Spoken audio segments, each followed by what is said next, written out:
Hey guys, my name is Ashley Keller. I am the social media specialist here at Don Schumacher Racing, and we are joined this week by Tommy Johnson Jr., driver of the MD Anderson Cancer Center Dodge Charger SRT Hellcat. He stopped in. We were supposed to be doing this edition of the Pennzoil Pit Talk in Gainesville this last week on Saturday. However, due to the current landscape of things, we are doing this from Brownsburg, Indiana. Not exactly the ideal spot where we want to be doing this either. It's not as warm here. No, yeah, it's definitely not as warm. It's only getting colder this weekend. But as you can tell, or if you saw any of our updates yesterday from NHRA or Don Schumacher Racing's pages, we're a bit postponed for 30 days. Unfortunately, both Gainesville and Vegas are postponed at this time. We will update you guys as soon as we can, as soon as we have information from NHRA, and hopefully as soon as this passes. So we wanted to kind of bring you our third installment here from DSR anyway, because we wanted to kind of bring some racing talk to hopefully your Tuesday, whatever day you want to watch this, kind of as a positive thing. Yeah. Talk racing, talk things that aren't, what's currently going on in the news. Hopefully bringing a little bit of a bright spot and positivity to you. So that's why I asked TJ to come in. That way we can still continue this Gainesville talk without obviously being in Gainesville, but we'll figure that out. We'll go ahead and get started. Again, this is just a one-on-one casual interview here in TJ's pit, as you can tell, behind us. So we'll go ahead and get started, I guess, with some of our questions and topics. I've had a few. One that's kind of related to what's going on in the world right now, but it's a bit of a difficult time, and yesterday when I called you, you were out in the shop. You weren't here, obviously. You were, doing some social distancing for yourself. What were you working on?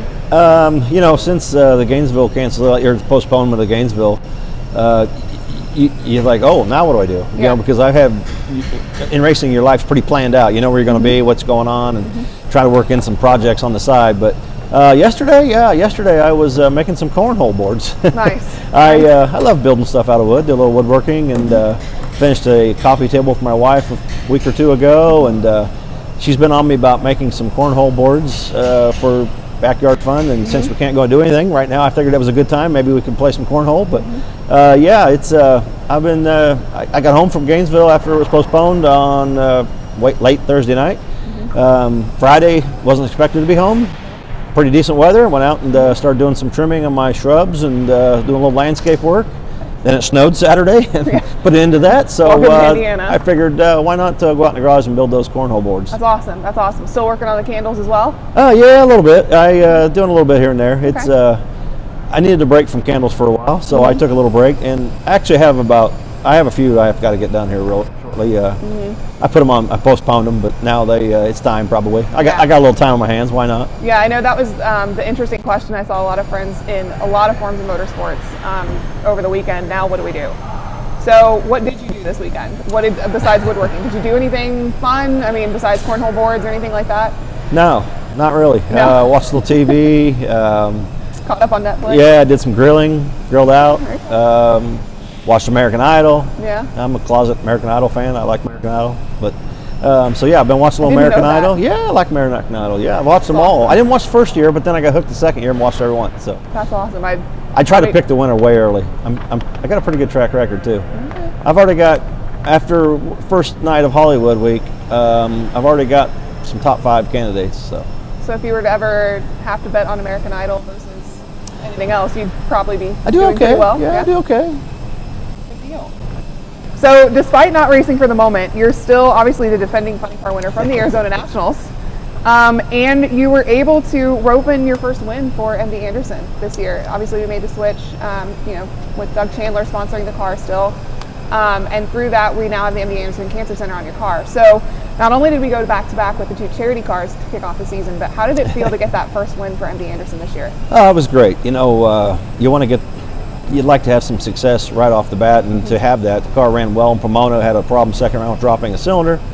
I felt we had a really good car. A car we tested well, ran well in Pomona, and came to Phoenix and dropped the hole again in the second qualifying run. The guys worked hard, figured out what was going on with it, solved that problem, and it was a bracket car on Sunday, so it felt great to get that win and have success early in the season. It kind of sets a tone and gives you momentum. We'll see what that does now. We're delayed a little bit, but I still feel really confident in the car and how it's running, and to do that right off the bat, and to have Doug switch it up to MD Anderson Cancer Center this year. What has surprised me is how many people are touched by cancer, and how many people have been to MD Anderson Cancer Center or know somebody that's been there, or a family member or a friend or relative. So that's been a really neat thing to have all the people's support this year that's come to the trailer. And we were hoping to kick off a program in Gainesville where you can, if you've donated to MD Anderson Cancer Center for the research and are supporting somebody that's going through it, or yourself is going through it, we were going to have a sticker we could put on the car and say, hey, I'm supporting so-and-so for their fight in cancer. So I was looking forward to that program. It's still going to be there. It's just going to be a little later now, but lots of interesting things we can do with that, and just the great things that they're doing there. And it's neat to see how everybody comes together and helps. And I don't know that there's anybody nowadays that hasn't been touched by cancer in some way. So to recognize and support such a great cause is always wonderful. We had a great run with Make-A-Wish and supporting them, and still support Make-A-Wish. I just had some people send me some fundraiser photos. I had sent them a few things for their fundraiser for Make-A-Wish. That's awesome. And so it's still very, very supportive of that, and really excited about the new venture with MD Anderson Cancer Center. Yeah, and it was pretty cool that I noticed when we were in Phoenix and Pomona as well that people were coming up. They started a new thing, not only with a sticker, but we have a sign in our pit to where if you were treated with MD Anderson, you're able to come in, take a picture with the sign. And it's something that we love to recognize, seeing survivors and seeing those that have battled with cancer through MD Anderson, and the treatment that they've provided, to come into the pit and take pictures with the car, and even with TJ as well. So it was very neat. We had one guy there that's been there. He was there 171 times last year, and got to talk with him quite a bit, him and his wife. And what was really cool is they talked to my wife, Amy, and got to know her a little bit. And right before we went to Gainesville, she got a package in the mail. They'd sent her an MD Anderson shirt. Cool. He was actually back there last week going through a treatment, and with all they're going through, they had enough thought to send her a shirt. So she, it was kind of cool that just being able to get to know fans. That's what's cool about drag racing. You get to know your fans so well because they're so close and so interactive with us. That I've got a lot of lifelong friends that I've met in the pits, just talking to them. So cool. It's a neat tie, and unfortunately he's been there 171 times last year, but he told me I'm still here. That's the good part about it. Yeah, that's awesome. So once we get back to racing, look for that sticker initiative soon. We're hoping to be able to launch that at the next one. Hopefully that's Houston in April. We hope to see our fans there. It'd be great. It's the hometown of MD Anderson Cancer Center, so it'd be awesome. It would be cool. So kicking it back to Gainesville, your dad sent us a fun photo. Tommy Johnson Sr. sent us a throwback.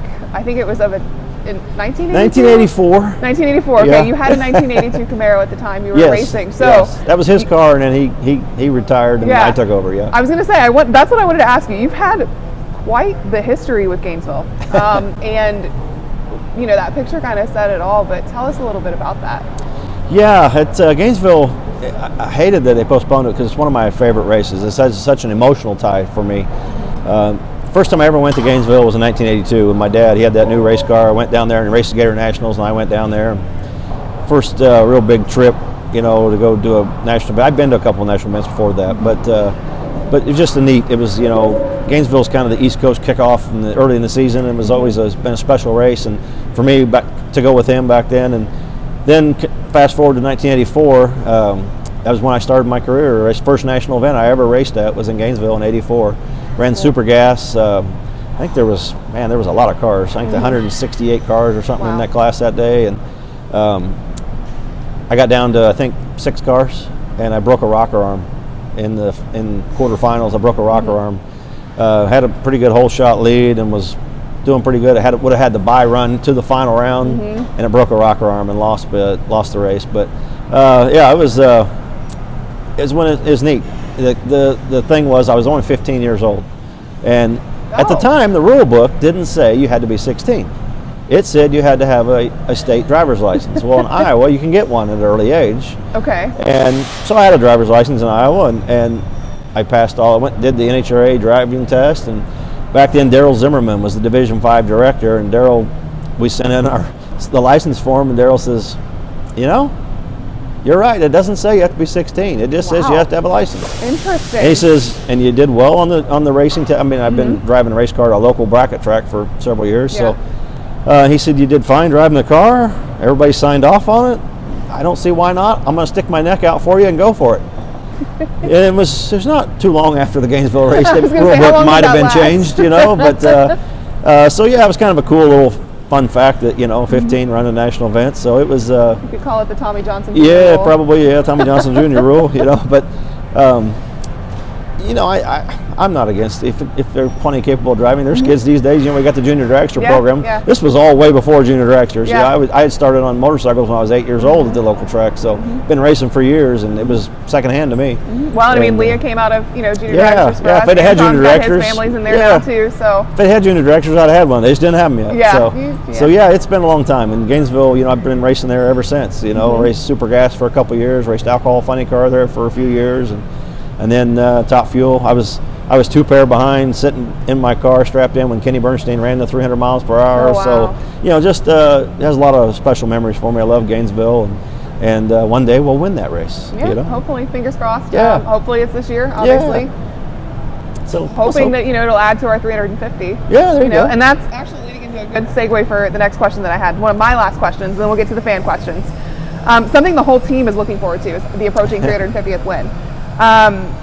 You were a part, and you were lucky to be and driven enough to be a part of the 300th, victory for DSR. Yeah, 299. Yeah, and it's not only because I had to go in front of Top Fuel. Well, yeah, only small details.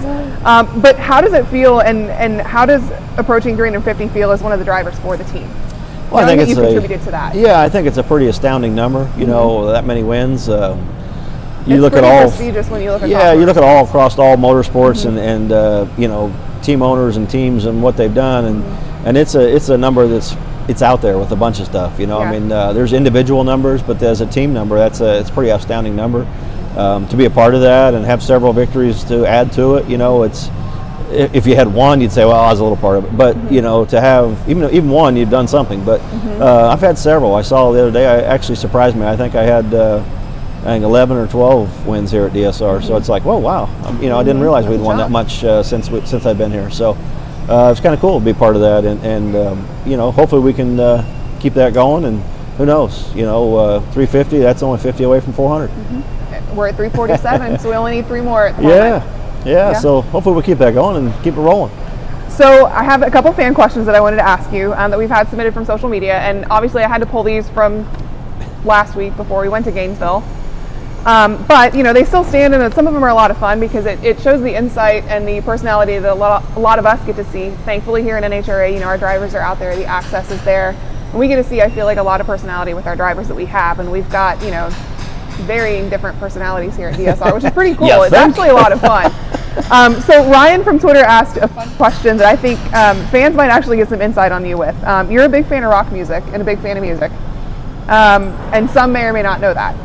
So what Ryan wanted to know, and actually what I want to know too, is like, what kind of music really pumps you up on race day? Like, what gets you in the groove? I actually the Friday night thing where they play the song before you start the car, and that kind of took off. I had a lot of people come up and say, "Man, I didn't know you listen to that music." I'm old school rock. I played a lot of Black Sabbath last year on my Friday night song, and people were like, "Dude, keep up the good music." It's I think people look at me and they don't see Black Sabbath. Or this year I played a little bit of Led Zeppelin. You've had Aerosmith. Yeah, Aerosmith. I went and saw Aerosmith. I like the old schools, 70, early 80s rock, kind of hard rock. Not hard rock, but good as far as I'm considering good old fashioned. I listen to some more obscure things. Not today's music. I'm lost. It passed me by, I think. But yeah, definitely like my old school rock and roll. Ozzy Osbourne, Black Sabbath, all that kind of stuff. Yeah. Nice. I like kind of music too. Who doesn't like that? Who doesn't like it? Yeah, and it gets you pumped up certainly for Q2 ahead of what we do. So the prime time's kind of a cool, fun deal. Yeah. You get to hear a lot of different. And I'm a wide variety. I like Johnny Cash. I even played Johnny Cash song a couple times on my Friday night song. But I like a good Johnny Cash song. So I don't know if you're ever strapped in the car. This is a good follow-up question, but I always find it interesting because I'm on the line for all of our cars running for the majority of Top Fuel and Funny Car as well, and there will be a moment where I'll catch a song and I'll hear the driver announce, and I'm like, they listen to that, or it's not something that you would expect that would come out of that driver. So if you're strapped in the car, do you ever get thrown for a curveball if you hear it? Or I hear somebody's music and I go, really? Okay. Yeah. There's a lot of interesting choices too. Yeah, with it changing every week. I started with Motley Crue and kind of worked my way back into the old school stuff. But yeah, it's. I mean, between what you and honestly, shout out to J.R. Todd. I love his selection of music as well. He listens to Shinedown, Dropkick Murphys. Yeah. A lot of that stuff I kind of like too. But Yeah, I know, and I think it's kind of cool. A couple people have done music based on where we're at. I like that. I'm like, man, why didn't I think of that? You know, it's You'll hear a lot of country when we're down in Texas. Yeah. I got one for next time. Okay. Yeah. Will I've been working on it. No, can't tell you. Somebody will take it. All right. Okay. Good call. Good call. Because you can't have the the same song as somebody else. I've already learned that. Is that they already told me that. Is that like wearing the same dress as somebody else to the banquet? Yeah, kind of. Yeah, Okay. I think so. All right. So one question I'm not going to wear a dress to the this banquet, is, so I don't have to worry about that. But. yeah, you get tuxes. You get the easy task. We don't. So one question I'm carrying over from one of our fans because I found it interesting too, and because you've of course been around the sport for a while as well. If you could race any NHRA legend, who would it be, and who would win? Oof. Well, I'd win. I mean, come on. Yeah, I've gotten to race a lot of legends in NHRA. That's been the fun part of having a career that's spanned a long time. I mean, right now, I think John Force, the only one out there, has been on the tour longer, doing it right now than me, and that allowed me to race Don Perdome, Tom McEwen in the dragster when they were in dragsters, Kenny Bernstein and Joe Amato, and I've raced Eddie Hill and Gene Snow and all the old time guys that a lot of people nowadays didn't get a race. So my first actual round win in competition was against Shirley Muldowney in 1990, Houston. So it was. I never got to race my idol, my hero when I was a kid was Marvin Graham. Okay. Marvin won Indy in 1980 or 1974, and everybody. That's how I got the nickname Marvin Who, because they're like, who won Indy? Marvin who? And so Marvin and I are still lifelong friends. He comes and hangs out in my pits now. I used to go to his pits, and he babysat me while my dad was up running. I couldn't go to the starting line, so I take my Hot Wheels cars and go to Marvin's trailer and hang out in his top pits all day and play with Hot Wheels and. Hung out with Marvin, and I thought he was the coolest guy on the planet, because he let me hang out in his pits with him, and now he comes and hangs out with me, and the roles are reversed. Yeah, roles are reversed, and it's funny. Years ago, I'd lost touch with him, and he came to Indy, and my dad said, "Somebody here to see you," and I couldn't believe it. I fell over, and he said, I never dreamed that this little kid playing in my pits, I would now be hanging out in his pits, so all these years later. So, that's cool. Yeah, I'd like, I guess it would have to be Marvin Graham. I never got to race Marvin, so. And you would beat him. Well, yeah. And he would understand why I'd want to beat him, yeah. So, no, it's, I mean, I didn't get to race Big Daddy. I ran Big Daddy's car, but Bruce Litton was driving it, I think. Not Bruce Litton, somebody else. Bruce. USA won. Okay. Yeah, I'm getting old. See, I can't remember people's names. But yeah, I didn't get a race Big Daddy. So yeah, Marvin Graham, maybe Big Daddy. That would be the two. Other than that, I think I've done them all already. Yeah. That's cool. Yeah. That's cool. A little bit. Yeah. That's awesome. So I guess we'll go ahead and wrap it up. Brian, thanks for submitting your question from Twitter. We'll be in touch. You will be getting the Pennzoil prize pack this week. Unfortunately, not from Gainesville, but from Brownsburg. We hope to continue this again soon. Hopefully, everybody's staying safe, washing your hands, taking care of yourself, taking care of your loved ones. And hopefully we'll see you soon again on the Pennzoil Pit Talk, powered by Pennzoil. Yeah, ready to burn some nitro. Let's go.